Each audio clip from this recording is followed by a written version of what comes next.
Okay, today, last week, we went through the transactions, and then I hope you have practiced the exercises, and you are walking around thinking about the accounting equation and debit and credits. Today, we will go through what we call adjusting entries. Okay, adjusting entries are necessary because we are dealing with timing issues. Okay.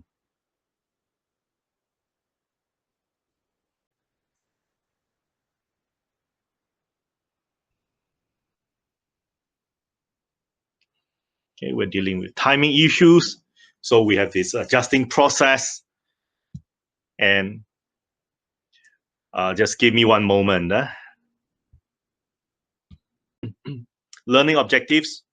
After today's lecture, you should be able to describe the nature of adjusting entry, what it is, adjusting process, and then prepare the adjusting entries for accrual, and then adjusting entries for deferral, and then adjusting entries for depreciation. All these are due to timing issues. Okay, timing issues. I will explain to you when we come to these learning objectives later on.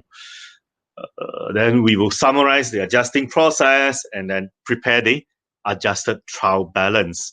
Remember last week we talked about the unadjusted trial balance. That was before we do the adjustments here. So after the adjustments, you are going to prepare another trial balance called adjusted trial balance. Okay. Okay. Under accrual accounting, basis of accounting, we are talking about the timing. Okay. Remember, earlier on, I think the first chapter, I talked about matching principle, whereby you have when you generate income or when you generate revenue, there must be the what do you call related expenses attached to this. You cannot generate revenue, you cannot generate income without having any expenses. Okay, so if the expenses happen in a different period than the revenue, then you need to match them. You need to match them. All this while we talk about the transactions. You will probably, in general, you will probably deal with this cash basis, okay, or at least something that happened within the same period. No timing issues. But today we are going to look at the transactions which in real life will have timing issues. Okay, so you need to recognize those expenses. You need to recognize those revenue, even though they are not happening in the same period. Dealing with cash or cash basis accounting is easy. The moment you pay, you record. The moment you receive cash, you record. Okay, but that's not real in real life. In real life, a lot of times you buy things on credit and you sell things on credit. Okay. Under cash basis, revenue and expenses reported in the income statement when the cash is received or paid. Simple. But there's a problem with this. Okay, there's a problem with this. Okay, for example, you have used the let's say utilities like electricity or water bill, water. But you have not received the bill yet. Does it mean that you don't have those expenses in the period? Of course you do, right? Of course you do. You already use up the expenses. The bill has not come yet. You have not paid yet. It doesn't mean there is no related expenses. Okay, so cash basis accounting, our government accounts used to be based on cash basis, but they found out that it is not, how to say, it's not really a good way of accounting for government expenses and government revenue. So they're moving towards accrual basis. Accrual basis is even though you have not paid or you have not received payment, as long as the revenue and expenses are already incurred, you should record it. Okay, under revenue recognition principle, okay, revenue are recorded when services are performed or product have been delivered to customer. It doesn't matter whether you have been paid, or it doesn't matter whether you have received payment, received cash. It doesn't matter. As long as you have already sold the item, as long as you already performed the services, you should record it as revenue. It is recognized as revenue. Expenses, same thing. Okay, and this is also due to the matching principle. As long as you have incurred the expenses, even though you have not paid it, you still record it. Okay, that's where we need to do the adjustments. I will show you step by step very soon. So at the end of the counting period, when you close your account, it doesn't mean everything stops. It doesn't mean everything stops. Okay, you are closing your account 31st December. Things are still at the back. Things are still moving on. Okay, like electricity, like you owe people wages and things like that. It still go on. Okay, it doesn't mean that the moment you close your account, everything closes.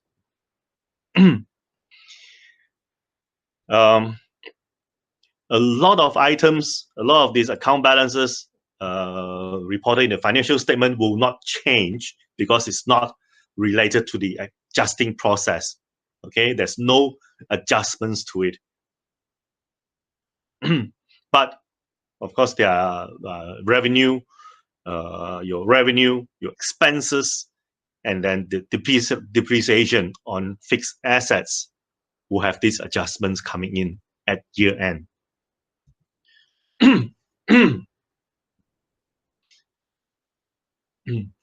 Some of the accounts required adjustments. Okay, just as we mentioned just now, expenses not recorded daily. There is no need for a daily recognition of expenses. So you only record the expenses at the end of the period. Okay, for example, your supplies.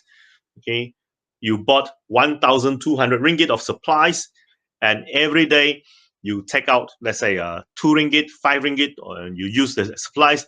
You don't record it on a daily basis. It's a waste of time. So what you need to do is at the end of the period, you will look at your stock, do a stock tax, do a stock count, and if you bought 1,200 ringgit of supplies, and at the end of the period, you are left with 500 ringgit, that means you already spent 700. Okay. Revenue and expenses incurred as time passes rather than a separate transaction. Like, for example, rental, whether you close the account or not, because of the time, you are still incurring. Okay, the rental will expire. Rental, you pay in advance. Like insurance, you pay in advance. So the moment when the time comes, that portion will expire. So you have to recognize that as an expense for that period. And then, of course, you have your normal transactions whereby you don't collect cash, you don't collect payment, you don't make payment the moment you incur the expenses, the moment you bill for services, you don't charge them, but you still have to record.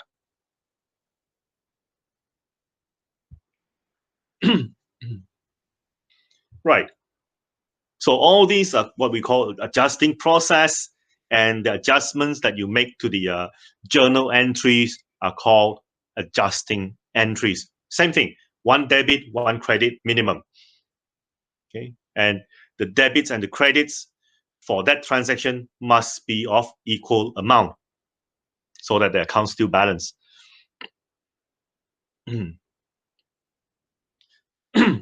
Okay, we'll go through each one, indicate whether there is a yes or no, whether or not each of the following account requires adjusting entries. Remember that adjusting entries deal with timing. Okay, deal with timing. Let me just do this. Where are you? Where's my mouse?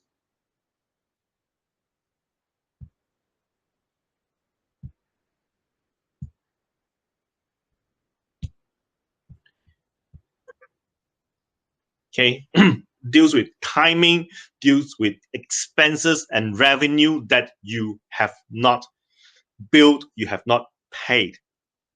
Okay, when we talk about the first item here, we talk about cash. Cash doesn't require adjustments because the moment you receive cash, you receive cash. Okay, there's no adjustments, there's no adjusting entry to it. Okay. Utility expense. Okay, you need to ask yourself, can you incur this expense without paying? Of course you can, right?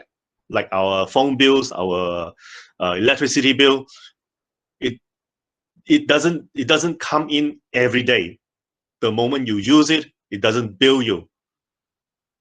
Okay, so that means at the end of the period, you have not received the bill, you still owe, let's say, SESB or TNB, you still owe them money, even though you have not paid yet.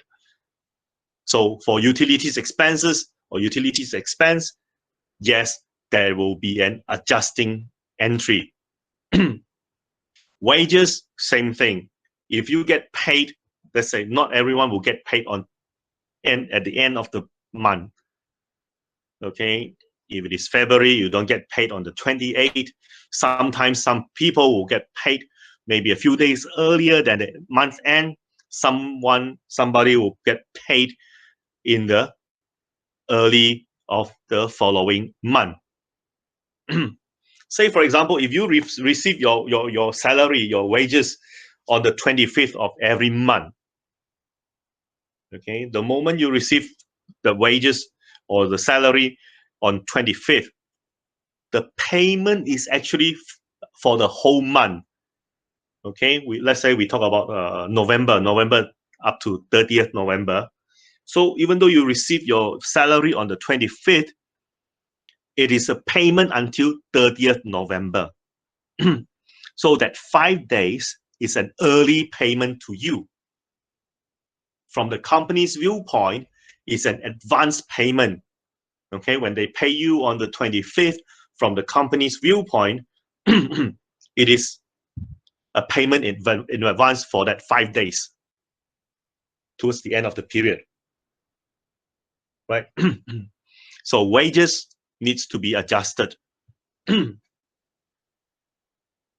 Land, no adjustment. We will come to that a bit later when we talk about depreciation. Okay, depreciation of assets. Land, no adjusting entry. Accounts receivable, there will be an adjusting entry because why? Accounts receivable is dealing with when you supply a service, when you supply some product, you have not received payment yet. So that means that's why you have this accounts receivable. So when you receive payment, it will be adjusted.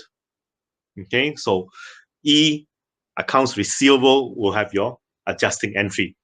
Unearned rent, people, either you pay earlier or people pay you rental earlier.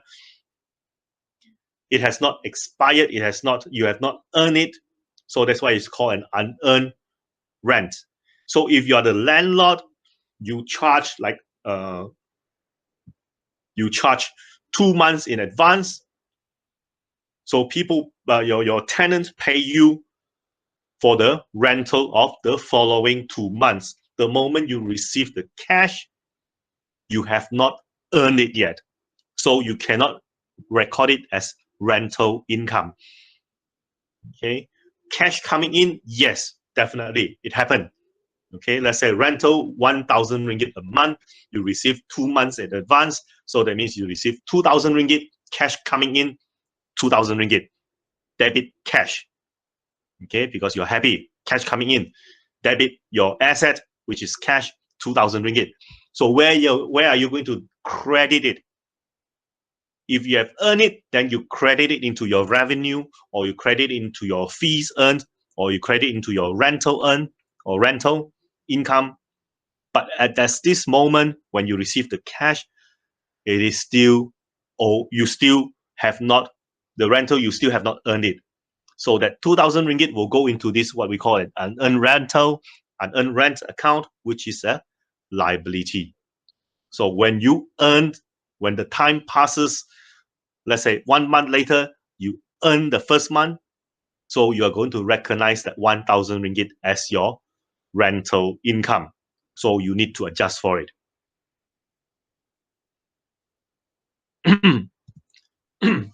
Okay, you have your accrual and deferral.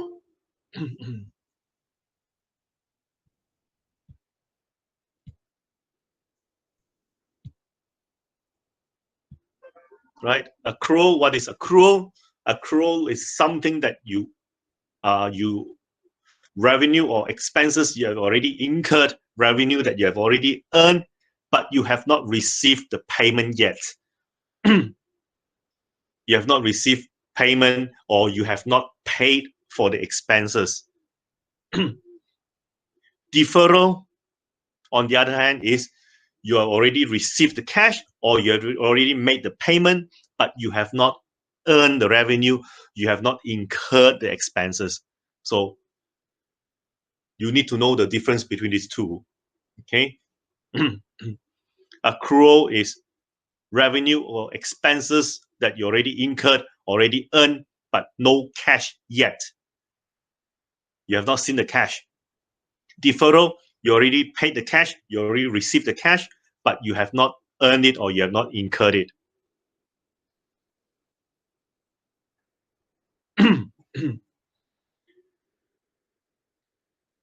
So an accrual is where the revenue has already been earned or expenses already incurred, but you have not recorded receiving payment, or you have not made any payment.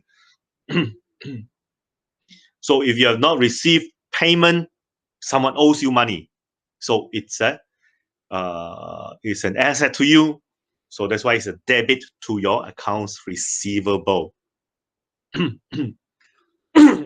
If it is an expense, you already incurred the expense, you have not paid it, you are going to pay the expense later on, and you owe someone money at this point of time. You owe someone money, so that's why it's called an account payable. It's a liability.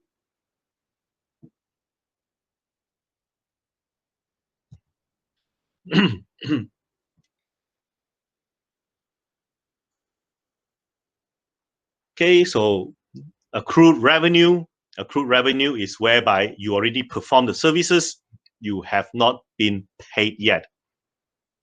Okay, transaction. Revenue has been earned. Okay, here revenue has been earned. Let me just.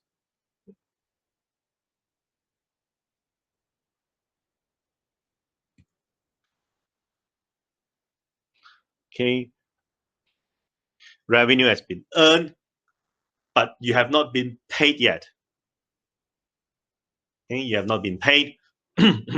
So what you need to do is, for the adjustment, you are going to recognize revenue, credit revenue, and then you're going to debit an asset because someone owes you money. So you're going to debit your accounts receivable. Accrued expenses. Expenses has been incurred, but no payment made. at the point of end of period, no payment has been made, so you owe someone money. You must recognize it as an expense at the end of the period. That's why debit expense. And at the same time, you're going to note that you're going to enter that you owe someone money. Deferral, as I mentioned just now,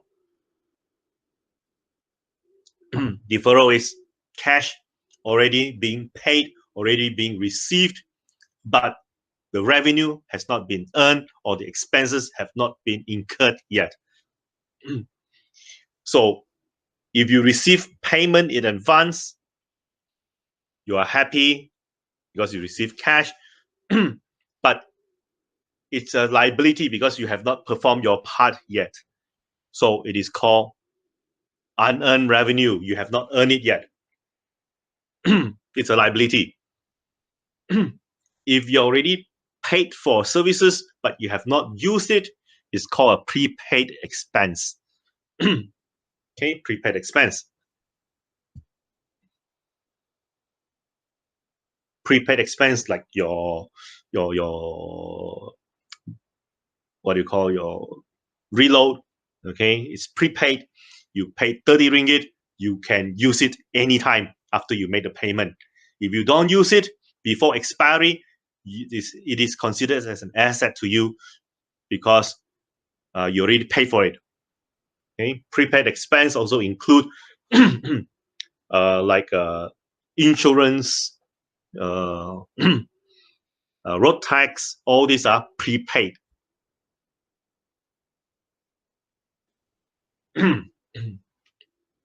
Okay, for deferral, it's where you have cash. It's already been made or received, but you have not earned it or you have not used it. Okay.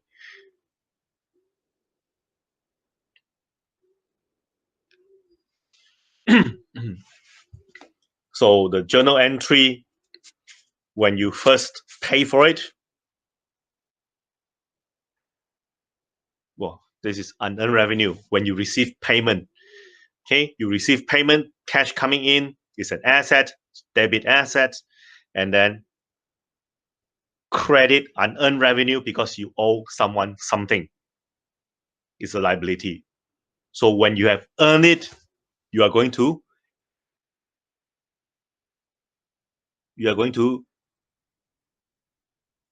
debit that amount, unearned revenue, now debit it. So let's say someone paid you 300 ringgit to buy some product from you.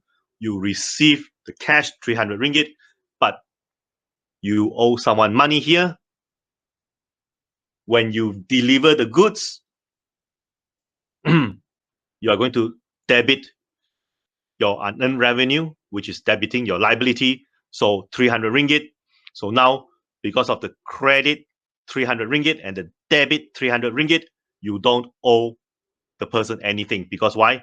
You have already earned it. You have already delivered your goods. Prepaid expense, same thing. Moment you pay cash, cash going out is a credit to cash, credit an asset. And then you're going to debit another asset because you already pay for it. It belongs to you.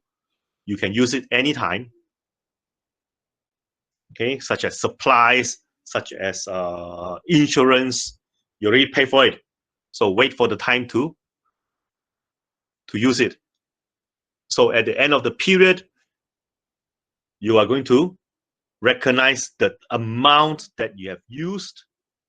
For example, insurance, 1,200 ringgit, 100 ringgit per month. At let's say you bought it in bought it in October. So October, November, December, 3 months. So you bought your insurance 1,200 ringgit for 1 year, every month you will use up 100 ringgit. Okay. So by the end of the period, you're going to recognize 300 ringgit as your expense. So with this 300 ringgit credit and the 1,002 debit, so debit minus credit here, debit 1,002 and a credit 300 ringgit. So overall, you still have a debit of 900 ringgit. So it's still an asset that you can carry forward to the next period. Okay. Classify the following items as prepaid expense, unearned revenue, accrued expense, and accrued revenue. Prepaid expense is an asset, unearned revenue is a liability. Okay. Same thing with your accrued expense. Means you incurred the expense you have not paid yet. So this is liability. Accrued revenue, you already performed your service, you have not received payment. So this is an asset. So this is an asset, this is a liability. Okay. Wages owed. So you owe your workers wages and you have not paid yet. So I will say this is going to be an accrued, okay, accrued expense. Supplies on hand means the supplies you already paid, and at the end of the period, when you do a stock check, stock count, the amount still in your stock, still on hand. Okay, so it's an asset. So asset is a prepaid expense here.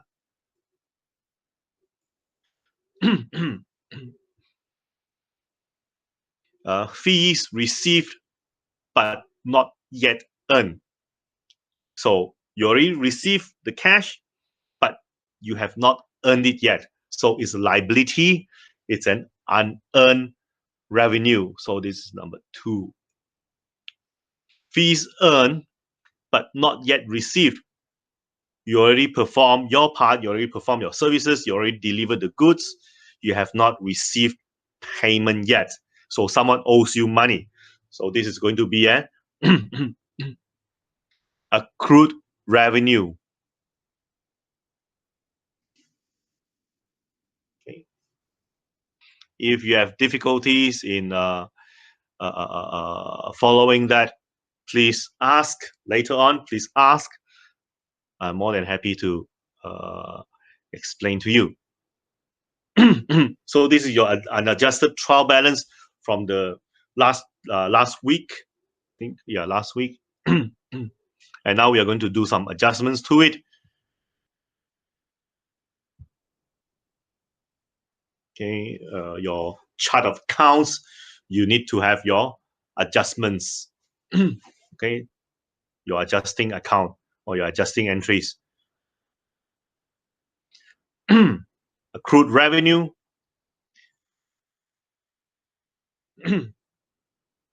Already performed services, but you have not been paid yet.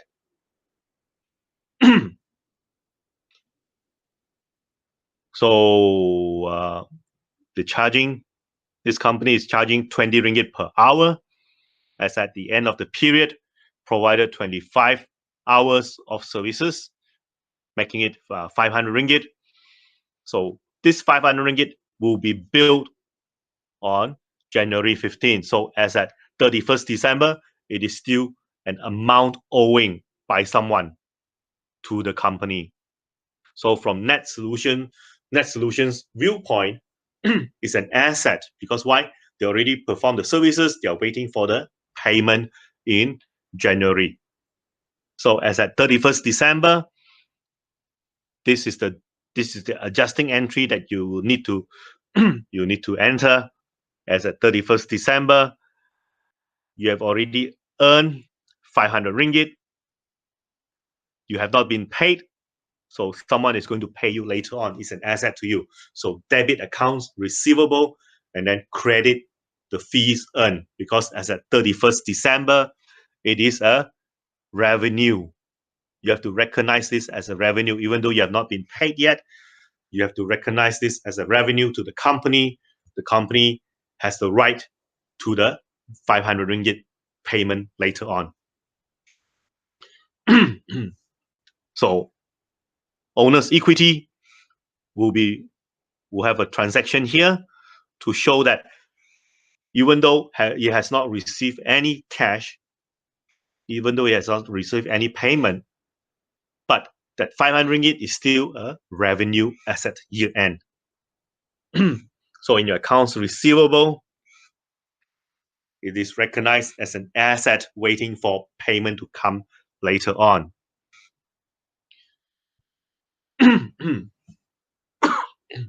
Okay, if you have not recorded this, or if you did not record this, it will show that revenue is short of 500 ringgit. Okay, your fees for the period should include this 500 ringgit because you already earned it. Even though you have not been paid, you already earned it for the period. So if you did not record this as a revenue, you are understating your income. Your income will be short of this 500 ringgit. And at the same time, your asset will be short of 500 ringgit. So overall, you should reflect this in your account. Okay. Your income statement should have that additional 500 ringgit. So your income will be increased by that 500 ringgit, and your equity, which is from your income, should have included that 500 ringgit.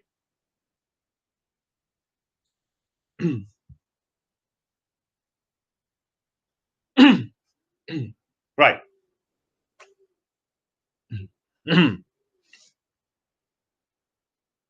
As at end of the at the end of the current year, 13,680 fees have been earned, have not been billed to the client.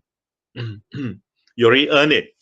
Okay, so we know that there will be a debit and there will be a credit. Okay, debit and credit. You have not received payment, but you already earned it.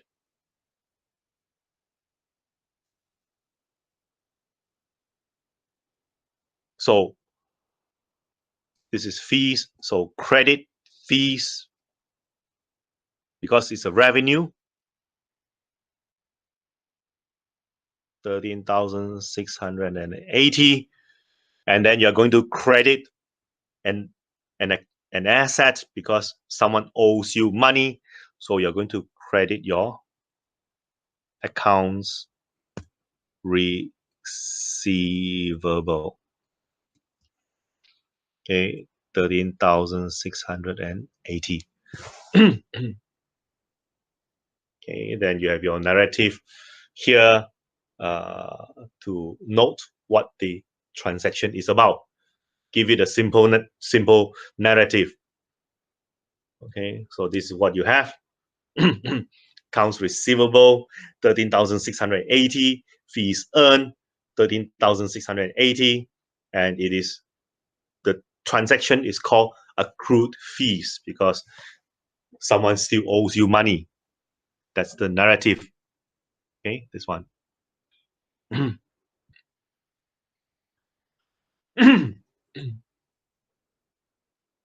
Okay, moving on to accrued expenses. Accrued expenses for Net Solution, it pays the employees bi-weekly, every 2 weeks. During December, the company paid wages 950 ringgit on December 13, and then 1,200 December 27. Already paid. But as at 31st December, because they don't pay their employees on a daily basis, they pay them on a every 2 weeks. So after this payment, okay, after this 27, and then on a Monday and Tuesday, 30th, 31st respectively, they still owe 250 because of the payment date. So imagine that they pay every 2 weeks. So 27 plus 14, the next payment will be on the 12th, January the 12th, I think. January 11. Okay, 29, 30, 30, yeah, January. Oh, I think it's January the 10th. Okay, so from December, December 27, all the way until January 10, this is the payment date, but the account closes 31st December. So on 31st December, you have to account for how much you still owe the wages. So that's why it's recognized as an expense here, 250 ringgit, but it is a liability because cash has not been paid yet. Okay, so you have the company has not paid the wages as at 31st December. The next payment is January the 10th. So as at 31st December, amount still owing is a liability. Accrued expenses. So when it comes to January the 10th, the whole amount 1,275 ringgit was paid on the 10th of January. Remember that previously the company still owed 250 ringgit. So the actual wages for January 1st to January the 10th is actually only 1025. Because why? The 250 is for December. Okay, then in January, you make payment for the December amount owing and the January actual expense. So this is to make sure that if you have a timeline, okay, this is December and this is January, okay, and this is 31st. So you want to make sure that the payment for, let's say how I do, 30th, 31st, and then 1st, 2nd, 3rd, all the way until January the 10th. This too belongs to the prior period. It belongs to this 250 ringgit.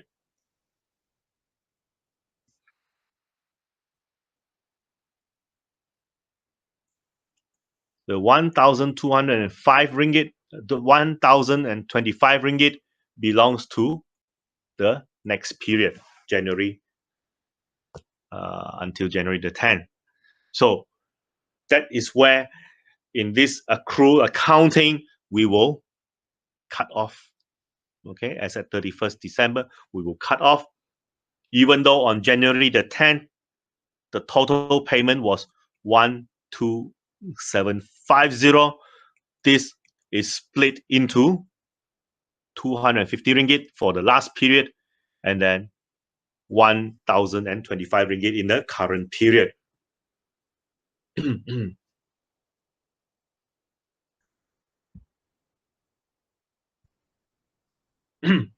Okay, accrued expenses, by combining the two, you will see that this is where, as at December, December 31st, that was a transaction that we entered, remember? Okay, amount owing. So when you make payment in January, you will notice that this will cut off, eliminate the wages payable. So wages payable in here is a credit, wages payable here is a debit. So in other words, there will not be any amount owing after this payment. No more payable. It's already paid. Okay, it's already paid. The payment is for 1,025 in the current period and 250 ringgit for the previous period. Okay, hope you can understand by looking at that.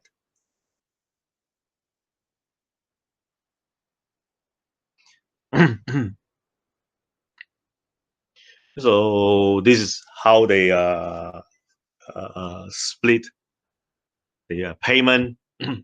Remember that the payment owing as at year end, 31st December, and then the next period payment is on the January the 10th.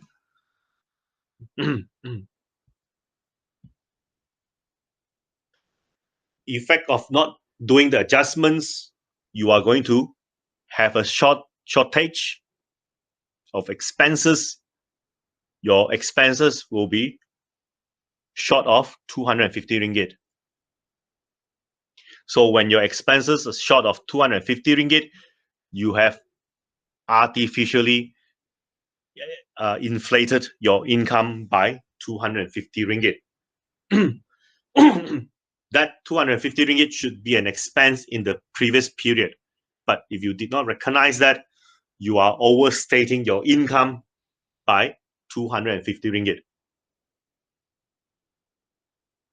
And because of that, you will see your equity from your income, your equity is false because it is showing the extra 250 ringgit here, which should be an expense. It should be removed. There should not be an extra 250 ringgit in the income. Okay, and if you did not record this as at year end, there will be a understatement in your liability.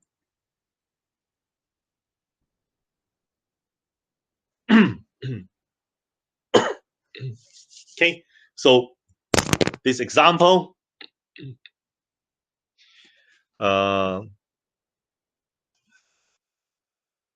San Regret. Okay, San Regret Realty Company pays a weekly salaries of 12,050 ringgit. Okay, 12,050 ringgit for 5-day week. So they are asking you to use divide, multiply. So what you are saying, what you are required to do is 12,500 divided by 5 days. So each day is 2,500 ringgit.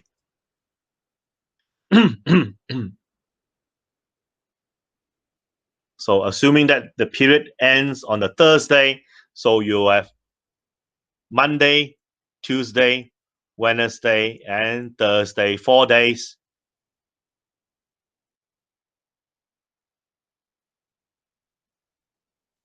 Which comes to 10,000 ringgit. So this 10,000 ringgit is not paid yet.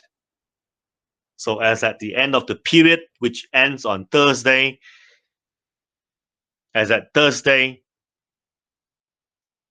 you have already incurred the expense, which comes to 4 days, 10,000 ringgit, but you have not paid because you are going to pay them on the Friday.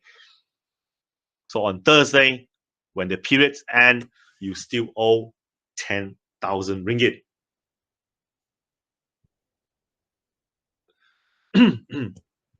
Right.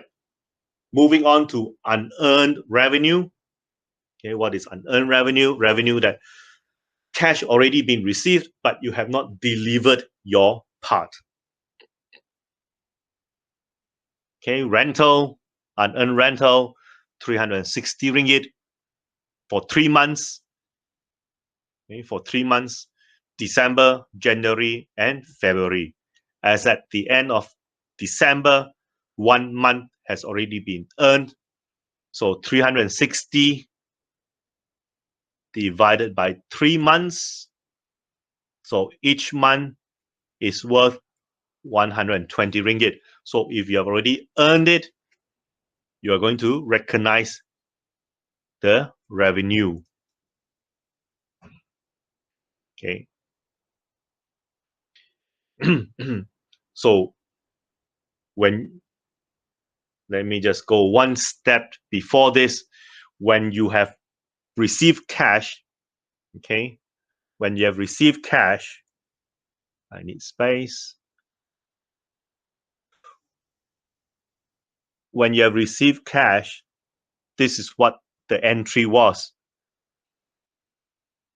Debit cash 360, credit unearned revenue 360 ringgit. Okay, unearned revenue or unearned rental. So the moment that you earn your 120 ringgit, you are going to debit. Okay, this is a credit, this is a debit. So that means credit 360, debit 120. So there is still a credit of 240 as at year end. So still unearned revenue, still a liability of 240 because why? You still owe your what do you call? You still have not earned January and February rental yet because as at 31st December, January and February has not happened yet. Okay. So in your unearned revenue account, as at 31st December, you will still have this as your liability.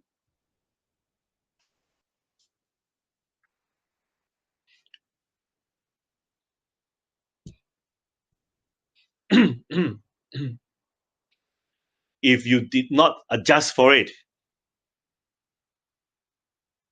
then your unearned revenue, your revenue will not, you will not recognize the 120 ringgit as a year end. That means your account is short of 120 ringgit revenue. So if you're short of 120 revenue, that means your equity will have a shortage of 120. And your liability, okay, your liability will be overstated by 120 ringgit.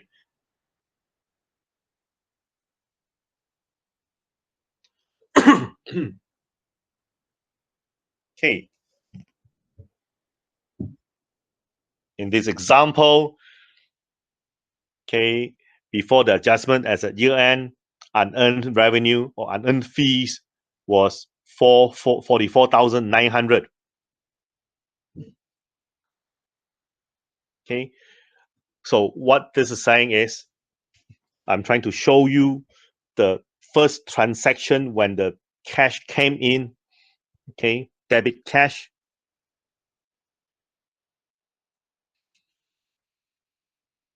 44,900, and then credit unearned fees. 44,900. Okay, when you have earned it, generalize the adjusting entry required if the amount of unearned fees as at the end of the period.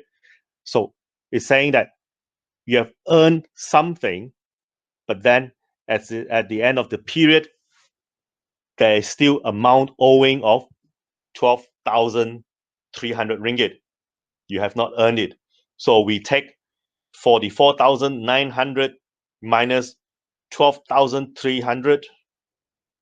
The difference is 30. Let me just write it here.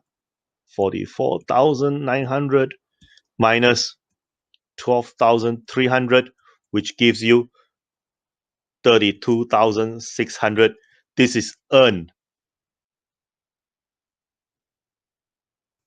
Okay, earned. So what you need to do is from your unearned fees, which is a credit, now you're going to debit your unearned fees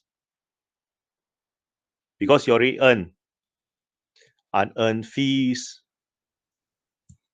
Okay, you're going to debit it with 32,600 and your revenue,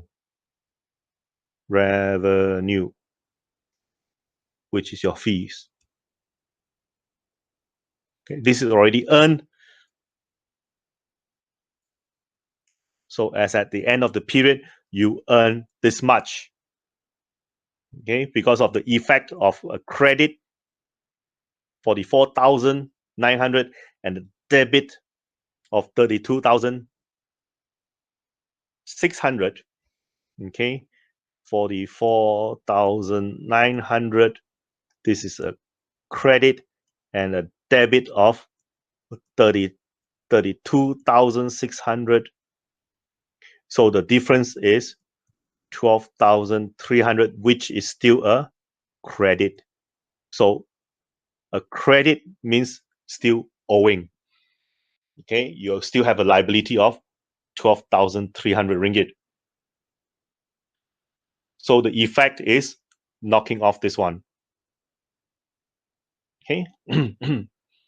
So this is the transaction that the adjusting entry that you have as at the end of the period.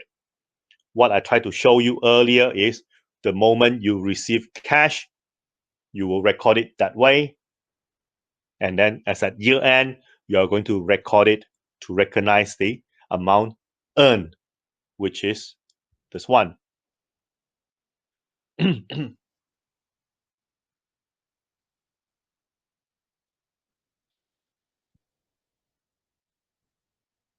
Okay, supplies, which is a prepaid expense.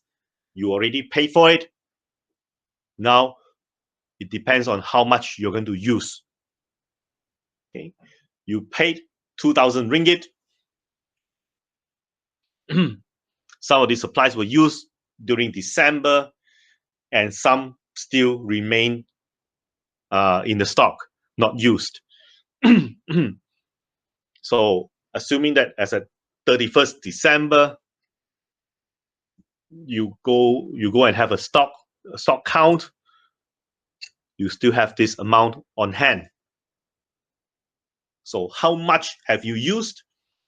So you take 2,000 ringgit that you bought earlier, and then at the closing, you have 760. So that means you have already used 1,240 ringgit. So this is an expense. Because why? You already use it. When you first paid 2,000 ringgit, it's a stock, it's an asset. And at the end of the period, you check, you still have 760 ringgit. That means you have already used up 1,240 ringgit. So that goes into your expense. Okay, to recognize it as an expense. So you're going to debit your expense. and then credit your supplies. Okay, from our earlier transaction, the moment we paid for it, let's say we paid for any date for December. No, okay. Let's say we pay for this in December, 1st of December. Okay, when you pay for this, your journal entry is going to be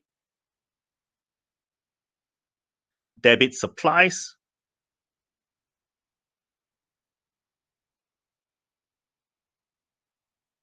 ringgit, and then credit cash because you pay cash, right?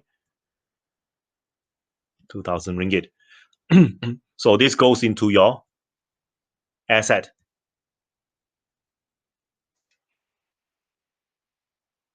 So when it comes to 31st December, you check on your stock, it still has 760 ringgit left. So you used 1,240 ringgit. So you are going to remove this by crediting supplies. Remember, this is an asset, debit here. So debit assets, the first time that you enter debit asset, which is 2,000 ringgit, and then you're crediting here 1,240. So that means 760 still remaining in your debit, which is an asset. So this amount, 1,240 ringgit, goes into your expense.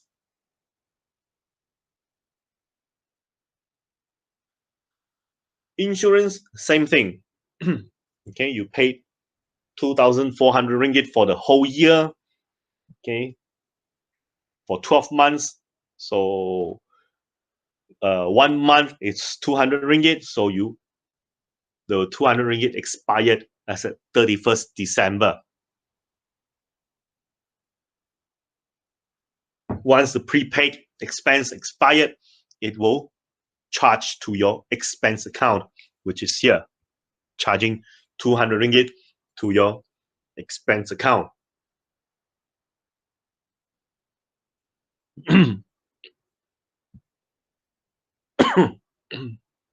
If you did not do the adjusting entry for prepaid expense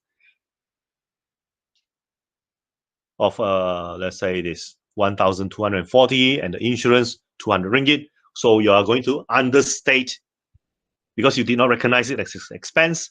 So your expense will be short of 1,440 ringgit. So your income will be overstated by 1,440 ringgit, which will be transferred into your equity. Your equity is showing a false amount, which is an overstatement of 1,440 ringgit. So your asset will also be overstated by 1,440 ringgit.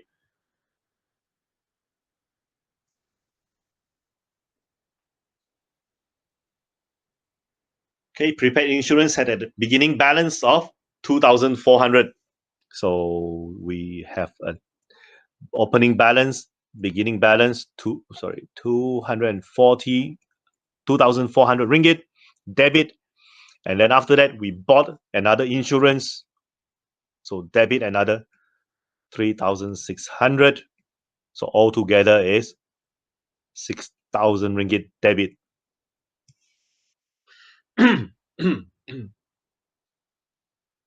So journalize the adjusting entry required as at the end of the year, assuming that the amount unexpired insurance still 3,250 ringgit still remaining.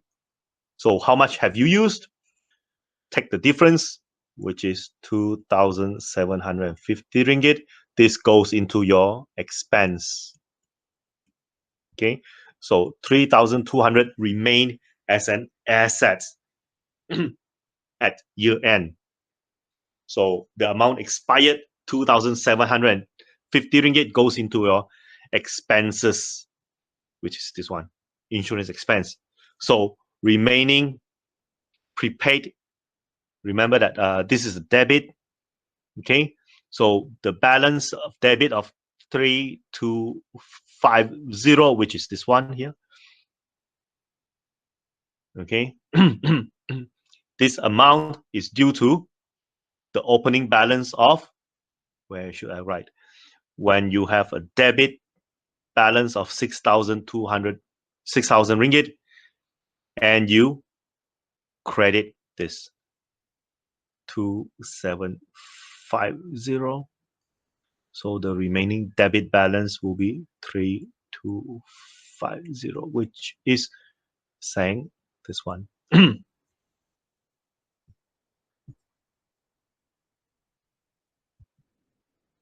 Okay.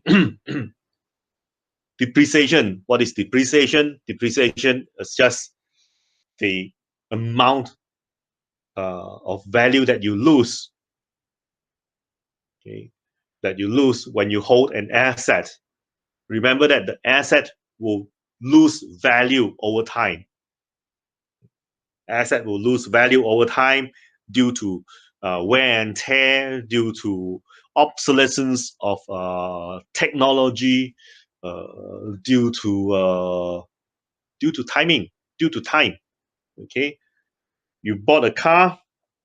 Let's say you bought a new car, and you put into the garage and lock it up for 5 years.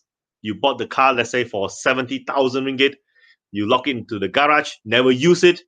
After 5 years, you try to sell the car. You bought it for 70,000. You are not able to sell it back for 70,000, even though you try to argue that it is brand new. You have not used it since you bought it 5 years ago. You kept it in the garage, free from all the elements. As time goes by, the asset will lose value. So that is what we call depreciation.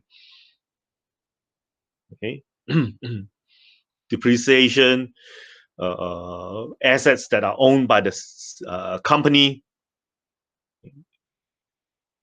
will lose value over time. As time passes, the fixed asset loses value or its ability to provide useful services. This is called depreciation. One thing that will not depreciate, all fixed assets except land. Remember, land will not depreciate in value. You buy a piece of land, you keep it there 10 years later, it is still a piece of land. It will not lose value. Okay, that's the accounting viewpoint. It will not lose value. So there's no depreciation on land. If you get a question in the exam, first thing is tell yourself depreciation. Land has no depreciation. Okay, depreciation is just is another adjusting entry that to show the amount of value losing over time. You can look at it like almost like a prepaid expense. Okay, it's almost like the same effect as prepaid expense. You pay for it, you use it, and then you lose value over time, just like prepaid expense. In depreciation, remember that when we record everything, we record it as a cost. So to show that the asset is recorded at cost, you will not deduct the amount of value that you lose directly to the asset. You are going to set up what we call a contra account.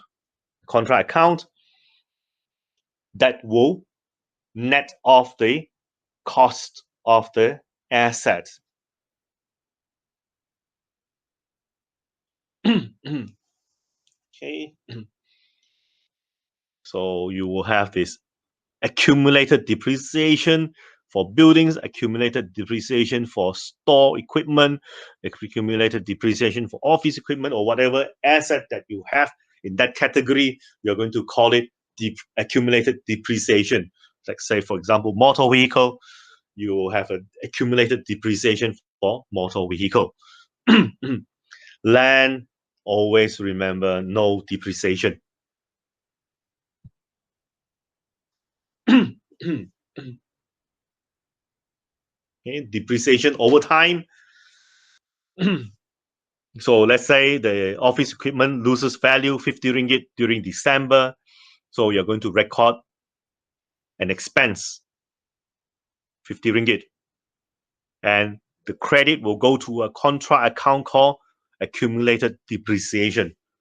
It's a contra because when you bought the asset 1,800 ringgit,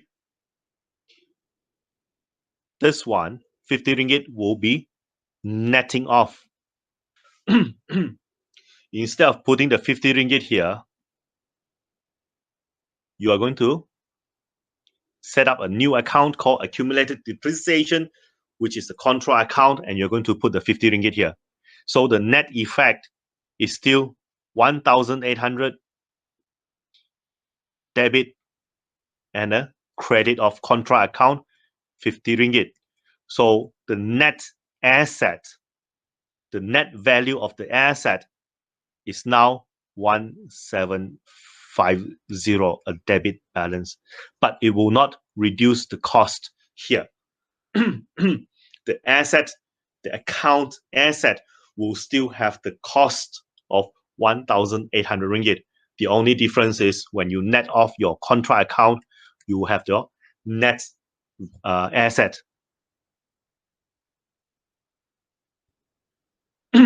Okay, what we call a net book value. Okay, going back here. In the second year, let's say this is year one. This is year one. In year two, you will have another depreciation expense, another 50 ringgit. Okay, another 50 ringgit in the depreciation expense account. In the second year,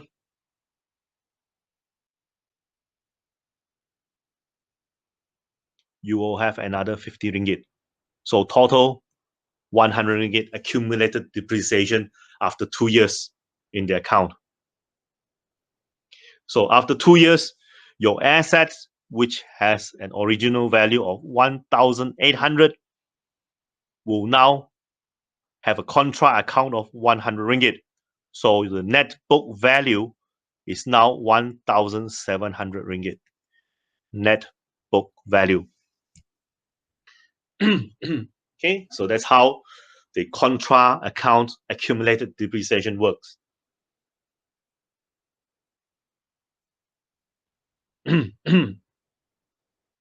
Accumulated depreciation will accumulate over the years.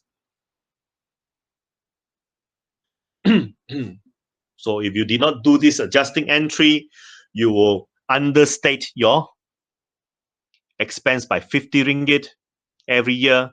And then because of this, your equity, because of the understatement of expense, your income is overstated by 50 ringgit. So your equity is overstated by 50 ringgit. And then your asset will be overstated by 50 ringgit. Almost the end. Bear with me.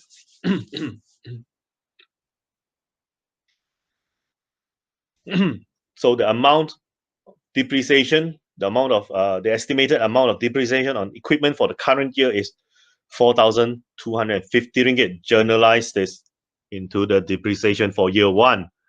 So year one, recognize the expense 4,250 ringgit, and then recognize the contra account 4,250 ringgit. Year two, another 4,250 ringgit. You will journal the credit to the accumulated depreciation okay, for the second year. So overall, if I can show you the, let's say the original asset,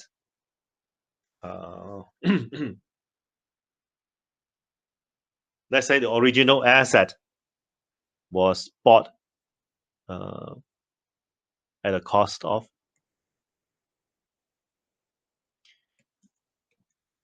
42,500. Okay, the contra accumulated depreciation, the contra will have 4,250 ringgit in year 1, year 2 another 4,250 ringgit, so making it a total of 8,500 ringgit. Okay, so your net book value is actually your assets 42,500 minus your 8,500 ringgit, giving a balance of remaining net book value of 34,000 ringgit.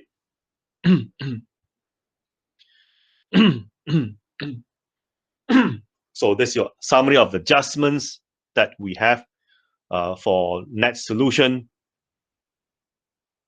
Okay, you have to refer back to the transactions, every transaction that we have when we started with accrual. Okay, fees earned but not yet received, no payment yet, and then accrued expense whereby we owe wages but we have not paid yet. We incurred the wages, we have not paid yet. Okay, so on and so forth with your unearned, with your earning of the rental, your supplies, and your insurance that expires, and then your depreciation expense. So these are all your journal entries for your adjusting entries for net solution. Okay. So after this, so all the adjusting entries that happen in your accounts receivable, supplier account, cash, okay, and then all this, right? Your adjusting entries one by one. End of the day, oops, I thought they will show you the trial balance. Where's the trial balance? There's no trial balance. No trial balance. Okay, I thought there will be an adjusting trial balance. Okay, never mind.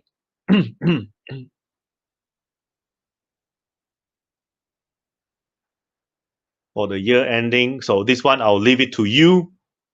Have a try on the adjusting entry.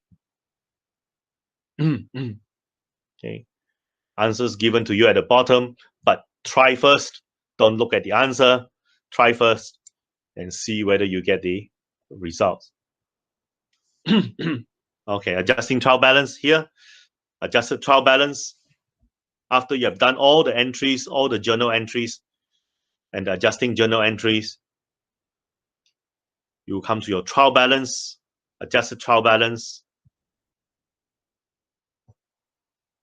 Okay. So it will still be balance.